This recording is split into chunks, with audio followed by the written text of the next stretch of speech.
এখন আমরা শিরিষ পিঠা তৈরি করার জন্য ডোটা তৈরি করতেছি।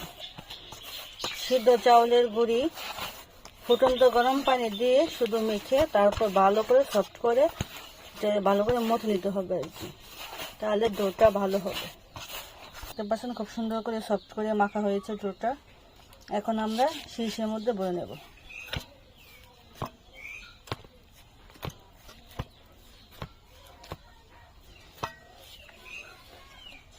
দেখতে পাচ্ছেন এরকম শিরিষের মধ্যে ভরে নেব। আর এই যে এরকম কিছু দিয়ে একটা ছিদ্র করে নেবেন। শিরিষের যে বড় মুখটা থাকে ওটা আগে আগুনে পুড়িয়ে বন্ধ করে তারপর সাইড দিয়ে ছোট ছোট ছিদ্র করে নেবেন। গুঁড়া দিয়ে ছিদ্র করতে পারেন বা সুই দিয়ে। এখন একটা পরিষ্কার কলা পাতা নিয়েছি, এখন এটা শিরিষের দিয়ে চাপ দিয়ে তৈরি করব। আস্তে আস্তে ঘুরিয়ে ঘুরিয়ে চাপ দিলে দেখবেন খুব সুন্দরভাবে এটা পড়তেছে। দেখুন কত সুন্দর হয়েছে। এখন এটা একটা হাঁড়িতে গরম পানি দিয়ে ভাপ দিয়ে নেব। আর একটা তৈরি করে দেখাচ্ছি আপনাদের আমি।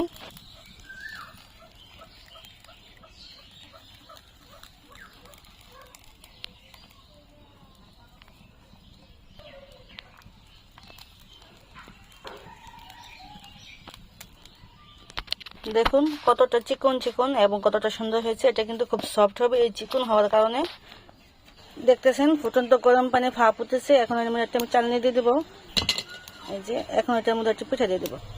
গরম পানির উপরে এটা চালনি দিয়ে তারপরে ভাপ দেওয়ার জন্য মানে সিদ্ধ করার জন্য এটা আমি বসিয়ে দিলাম। ঢাকনা দিয়ে ঢেকে দেবো 2 মিনিটের জন্য।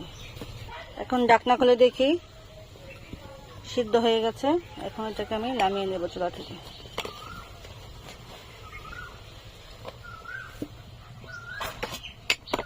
এই দেখো কত সুন্দর পিঠা হয়ে গেছে।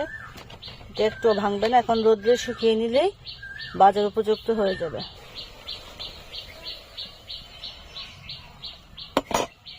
একদম সিদ্ধ হবে ভালো করে, তারপরে কিন্তু চুলা থেকে নামাতে হবে। এরকম একটা একটা করে বিছিয়ে তারপরে কিন্তু রোদে দেবেন শুকাতে। 4-5 দিন খুব ভালোভাবে শুকিয়ে তারপরে তেলের মধ্যে ভেজে নিলেই হয়ে যাবে শিরিষ পাপড়া বা কলা পাতা পাপড়া।